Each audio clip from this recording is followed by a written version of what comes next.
Bom dia a todos, a paz do Senhor.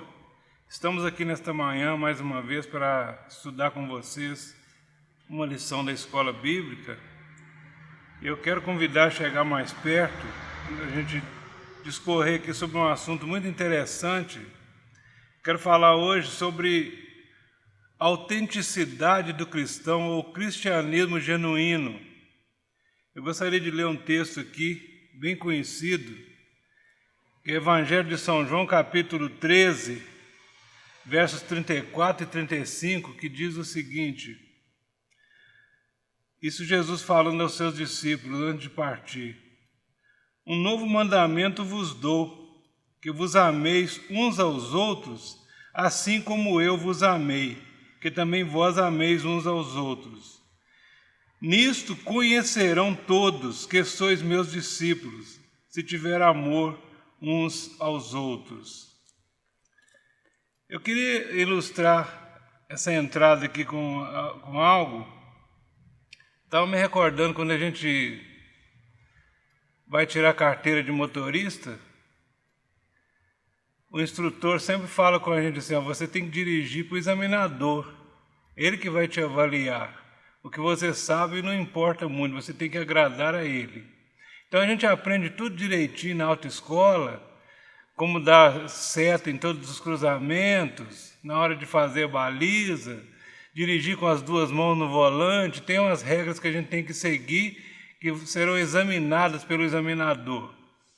Do mesmo jeito, quando a gente vem para Cristo, vem para a igreja, a gente vem com um desejo muito forte de fazer de acordo que agrade ao Senhor. E a gente fica procurando regras, o que a Bíblia diz, o que a Bíblia não diz, uma lista de mandamentos que a gente quer agradar ao Senhor. E a princípio a gente leva isso bastante a sério. E a gente quer Deus.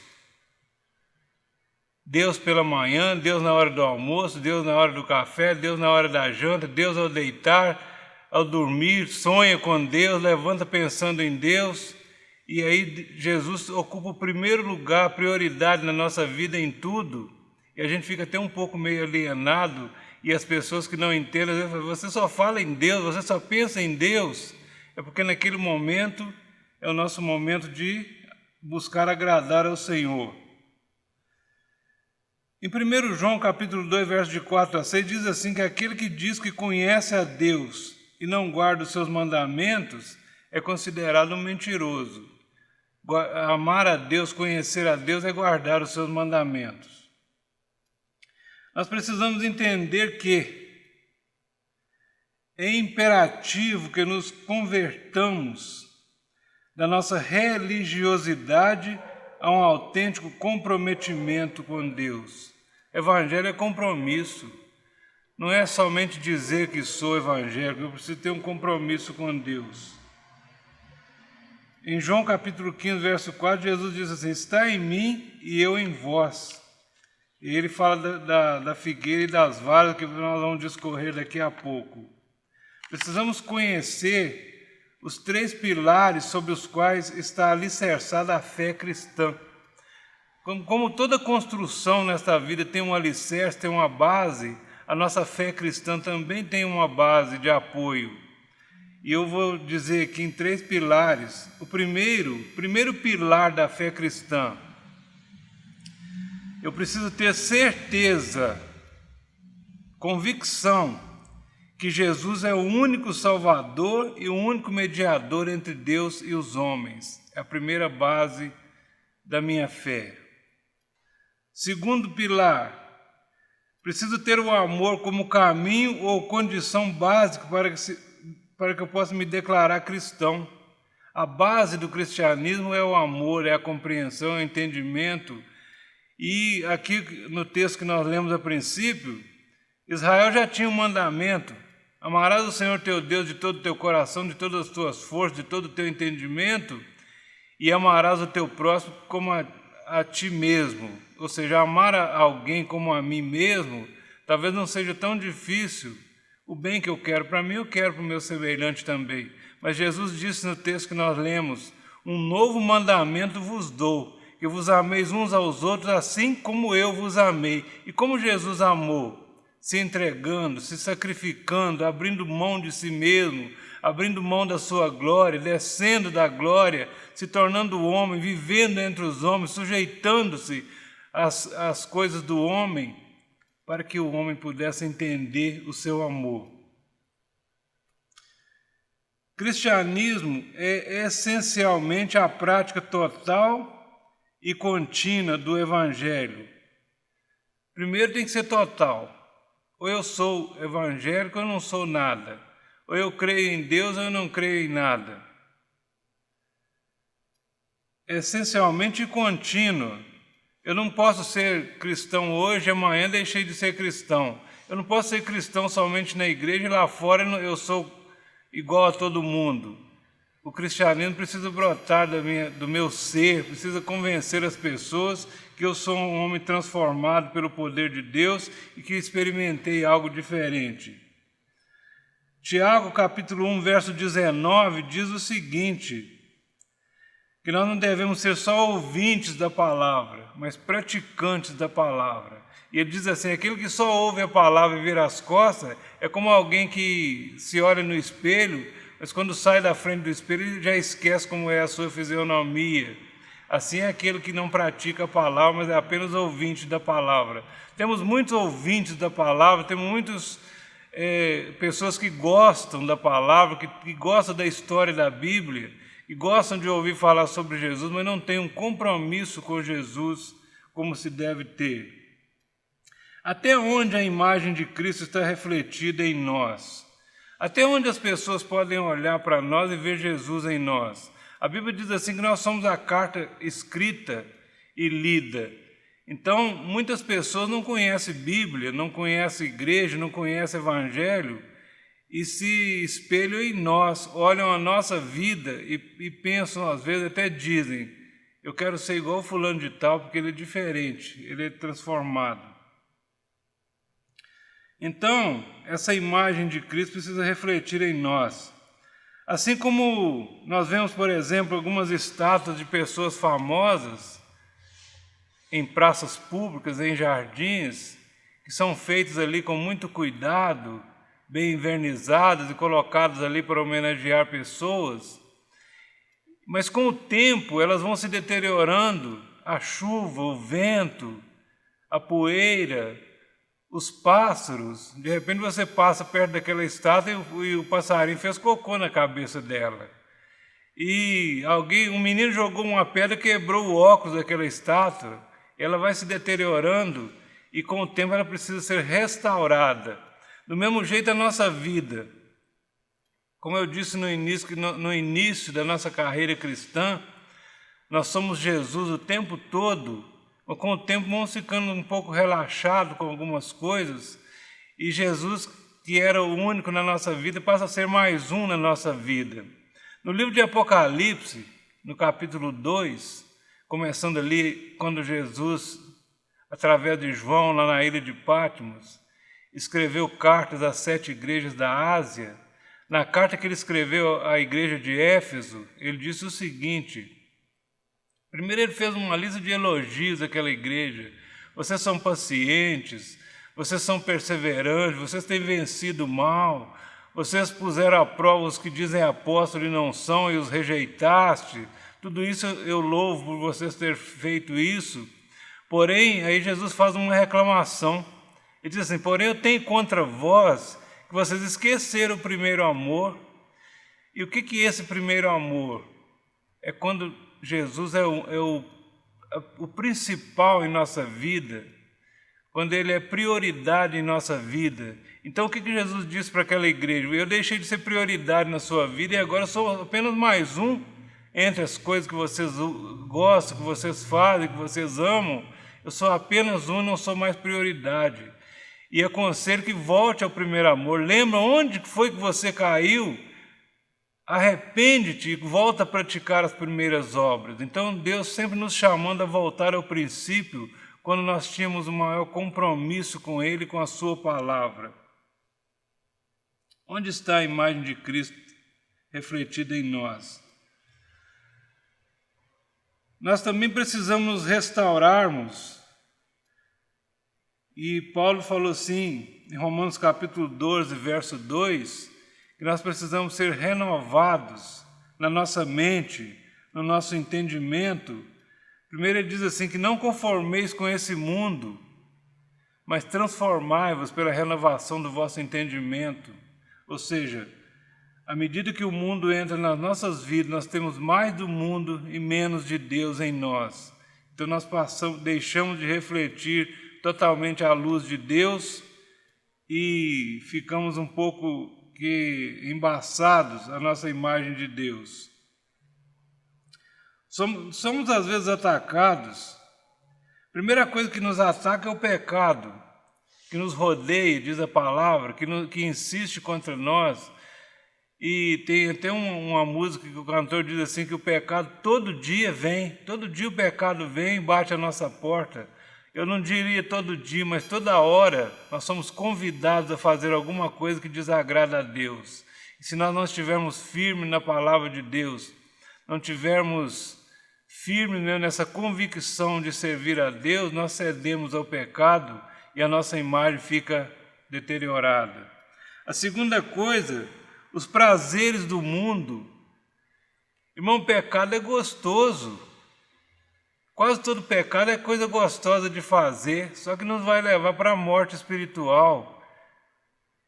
O pecado é coisa que às vezes no início não provoca dores nem tristeza, mas só alegria e prazer, mas ele nos leva à perdição. Então nós devemos tomar cuidado com esse tal de pecado.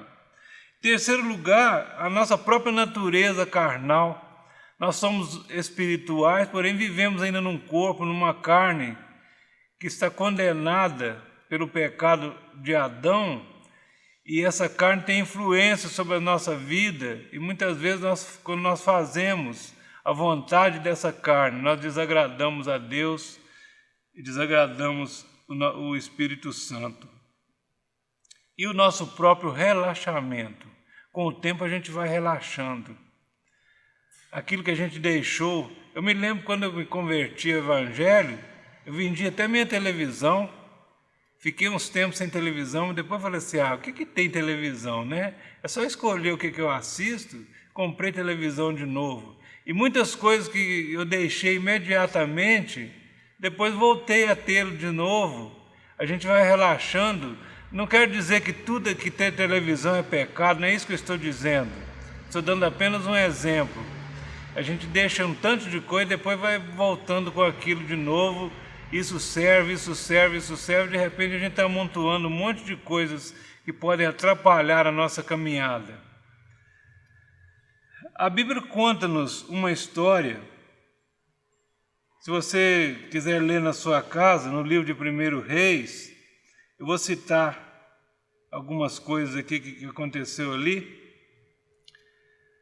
No capítulo 10, a partir do verso 16, conta assim, que o rei Salomão, no auge da sua riqueza, do reino próspero que teve Salomão em Israel, ele mandou confeccionar 200 escudos folheados a ouro para a sua guarda pessoal, e esses escudos tinham cada um 3,6 kg de ouro. Eram lindos os escudos, bem polidos, e diz assim a palavra que todas as vezes que Salomão entrava no templo, formava-se um corredor de 100 soldados de um lado, 100 do outro. Salomão passava no meio com a sua comitiva, a sua liteira. Salomão andava de liteira, carregado. E os soldados levantavam aqueles escudos de ouro. Era ali uma glória para aquele reino. Estima-se, se fosse fazer esses escudos nos dias de hoje, seriam mais ou menos 180 bilhões de reais em ouro. Era muito ouro que tinha ali naqueles escudos. Já em 1 Reis, capítulo 14, a partir do verso 22, aí já não era mais Salomão, era Roboão, que era o rei lá em Judá. E houve uma guerra com Sisaque, rei do Egito, e o rei do Egito veio, venceu a guerra e saqueou todas as riquezas do reino. e levou tudo para o Egito, inclusive os 200 escudos de ouro que Salomão havia feito. Então ficou sem graça quando o rei Roboão entrava no templo, não tinha mais os escudos de ouro para fazer aquela reverência ali ao rei. Então o que ele fez? Ele mandou fazer 200 escudos de bronze, que era bem mais barato, e todas as vezes que ele entrava no templo, os soldados levantavam os escudos de bronze. Muitas vezes nós fazemos isso na nossa vida com Deus. A gente pensa assim que para Deus qualquer coisa está bom, que Deus entende. Então aquilo que era ouro, que era precioso, nós deixamos de fazê-lo e começamos a fazer coisa de segunda para o Senhor. Eu já vi pessoas chegar na frente da igreja, isso numa época que eu vivi, que dava-se muita oportunidade aos membros da igreja para se apresentarem, para ler um versículo, para cantar um hino, para fazer alguma coisa na frente da igreja, e pessoas chegavam diante da igreja e falavam assim: irmãos, eu não sei cantar não, mas eu vou cantar para Jesus. Eu pensava assim: se não sabe cantar, não canta, faz outra coisa, porque para Jesus você vai cantar sem saber. Então, muitas pessoas usavam esse termo: eu não sei fazer não, mas é para Jesus, eu vou fazer. Então, queridos, nós precisamos ter cuidado para não apresentar coisa de segunda para Deus, mas apresentar para Deus o melhor, que Deus seja sempre prioridade nas nossas vidas, que nós possamos valorizar essa oportunidade que Deus nos dá de fazer a sua obra de maneira bem feita. O cristianismo. A Bíblia nos conta, o escritor Lucas, que escreveu o Evangelho de Lucas, conta que por volta do ano 43 depois de Cristo, em Antioquia, os discípulos de Jesus foram pela primeira vez chamados de cristãos. O termo cristão não existia ainda naquela época, e naquele tempo, 43 anos depois de Cristo, foram pela primeira vez chamados de cristãos. E nós não sabemos se isso era um elogio ou se era um desprezo. Ser chamado de cristão, se era um elogio, se era um desprezo por parte daquele povo. Eu sei que pela primeira vez eles foram chamados de cristãos. Então, seja elogio, seja desprezo, esse título indica que eram seguidores de Cristo. Faziam diferença onde passavam. Suas obras eram as mesmas de Cristo. Eram homens que tinham a marca de Cristo. Paulo, certa vez, escreveu assim que ninguém mais o incomodava porque ele tinha no seu corpo as marcas de Cristo. Por que marcas de Cristo? Paulo chegou a falar certa feita que ele estava sofrendo o restinho das aflições de Cristo, porque onde chegava era rejeitado, era às vezes açoitado. Paulo foi açoitado várias vezes, foi apedrejado e sofreu muita repressão do povo daquela época por causa do Evangelho. Por isso eles diziam que tinham a marca de Cristo e eram pessoas marcadas pelo Evangelho. E agora sim eu vou falar dos 3 pilares da fé cristã. João capítulo 17, verso 3, onde eu citei a princípio, Jesus falando com seus discípulos ali pela última vez, antes de ser crucificado, ele disse assim: a vida eterna é essa. Falando na oração sacerdotal, falando com o Pai, ele falou assim: Pai, a vida eterna é essa, que te conheçam a Ti como o único Deus verdadeiro e a Jesus, o Seu Filho, a quem Tu enviastes. Jesus como enviado do Pai. O verdadeiro discípulo demonstra com atitudes que foi irremediavelmente impactado pelo poder transformador do Evangelho. O Evangelho transforma.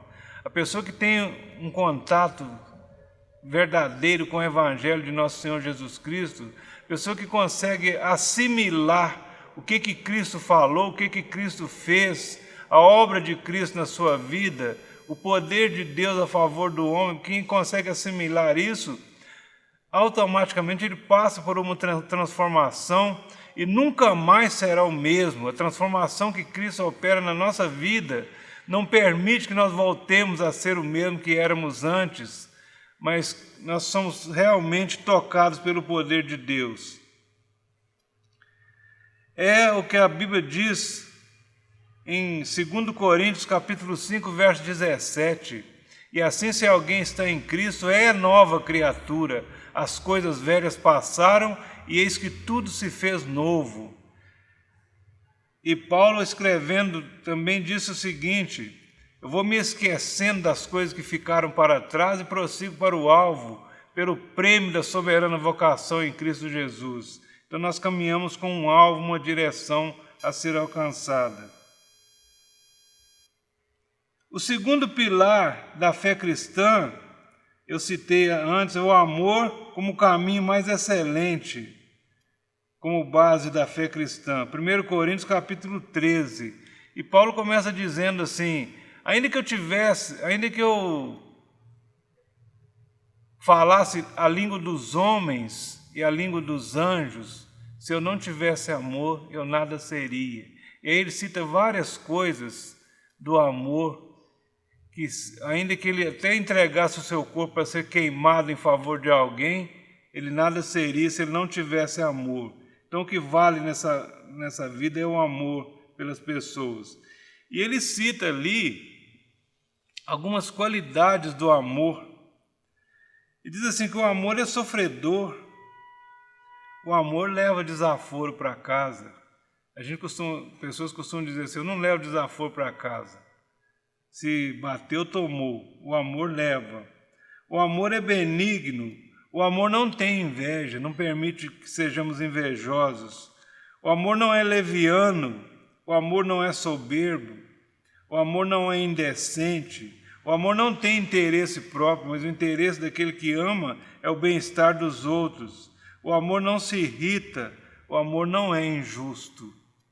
Ele folga com a justiça. Tudo sofre, o amor tudo crê, o amor tudo suporta. E ele finaliza dizendo que o amor nunca falha. Amar o próximo como Cristo nos amou. Eu disse que não é fácil.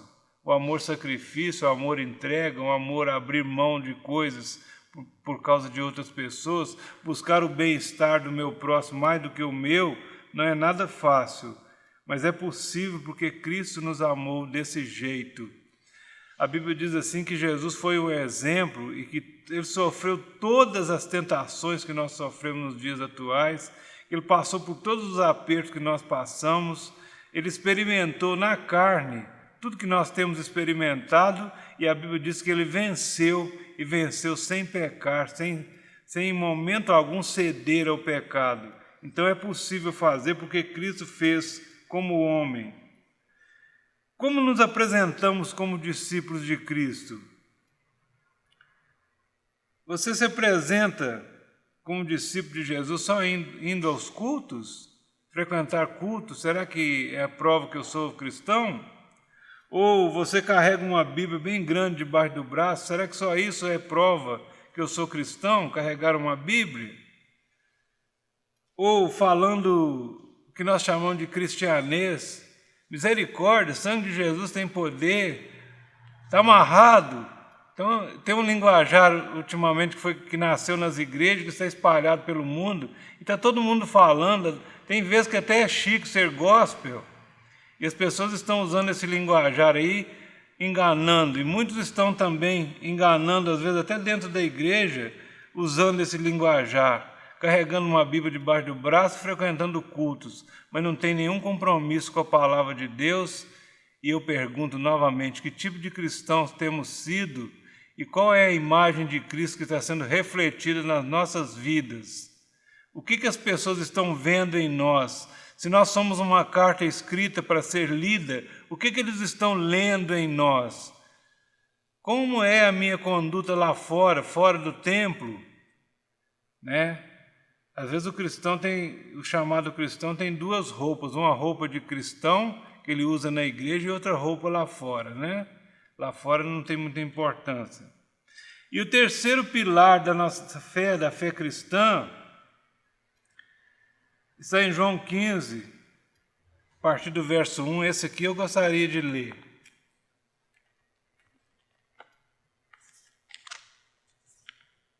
que fala da videira e as varas. Já que eu vou achar aqui.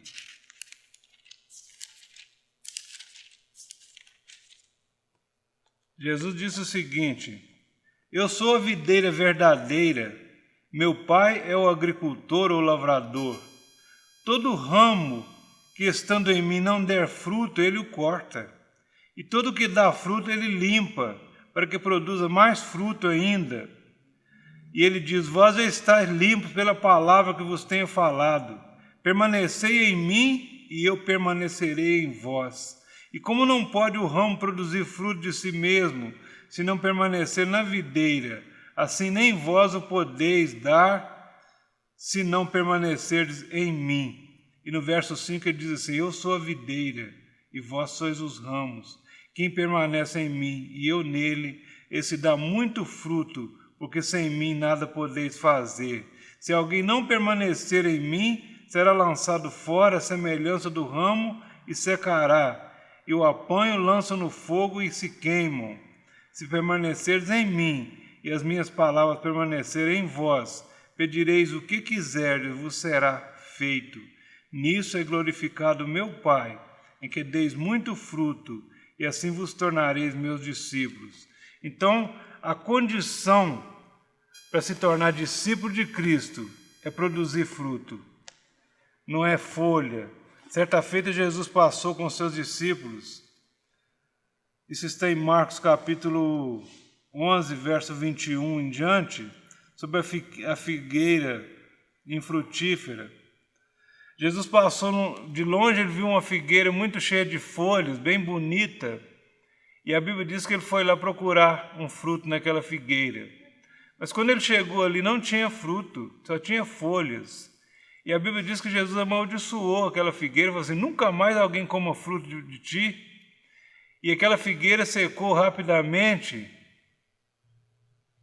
E a pergunta, por que Jesus amaldiçoou aquela figueira? Primeiro o texto diz assim que não era tempo de figos. Jesus procurou figos na figueira num tempo que não era tempo de figos. E só tinha folha naquela figueira.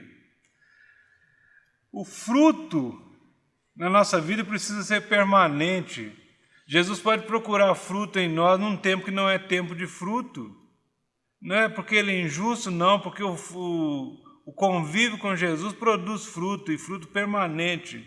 Então nós precisamos estar preparados, porque o fruto ou a ausência do fruto determina se estamos ligados ou não na figueira verdadeira, na videira verdadeira. Jesus é a videira. As folhas não servem, folhas é só enfeite, mas não serve para a vida do cristão. O cristão precisa produzir fruto. E Jesus busca em nós o fruto. E para fechar essa palavra, a Bíblia diz assim que nós somos o templo do Espírito Santo.